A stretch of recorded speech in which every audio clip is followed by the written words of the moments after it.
Good morning. Here is today's word of blessings for you.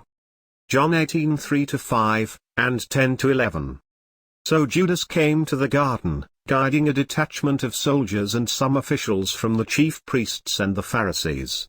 They were carrying torches, lanterns and weapons. Jesus, knowing all that was going to happen to him, went out and asked them, "Who is it you want?" "Jesus of Nazareth," they replied. "I am he," Jesus said. And Judas the traitor was standing there with them. Then Simon Peter, who had a sword, drew it and struck the high priest's servant, cutting off his right ear. The servant's name was Malchus. Jesus commanded Peter, "Put your sword away. Shall I not drink the cup the Father has given me?" Today's title is At the Darkest Night. It was the darkest night. Jesus prayed passionately at the garden. His sweat turned into blood. He even prayed to the Father that he would avoid the cup if possible. The Father was silent. Jesus wanted the disciples to join him in the desperate prayers. They were all sleeping.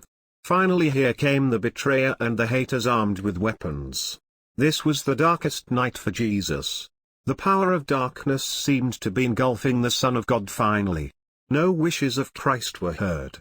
So was Jesus completely devastated and hopeless? No, he wasn't. He was shining through the darkness.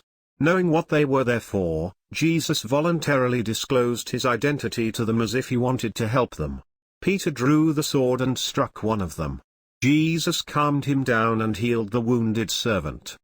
With the selfless action, Jesus did good to everybody on the scene. He helped Peter and other disciples escape from the place with no harm. He healed the wounded Malchus. He saved the lives of soldiers and officers by avoiding confrontation.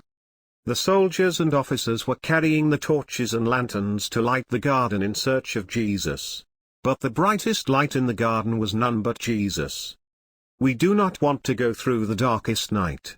But it can come. It will come. What would you do on the darkest night in your life? We glean the insight of what to do from here. When the darkest night comes, hold on to the hands of the Lord who overcame even the darkest night of all ages. Let him shine our ways step by step until we reach the brightest place. I am sure he will gladly guide us through the darkest night to the brightest day when we call upon him. He already went through it before. Amen.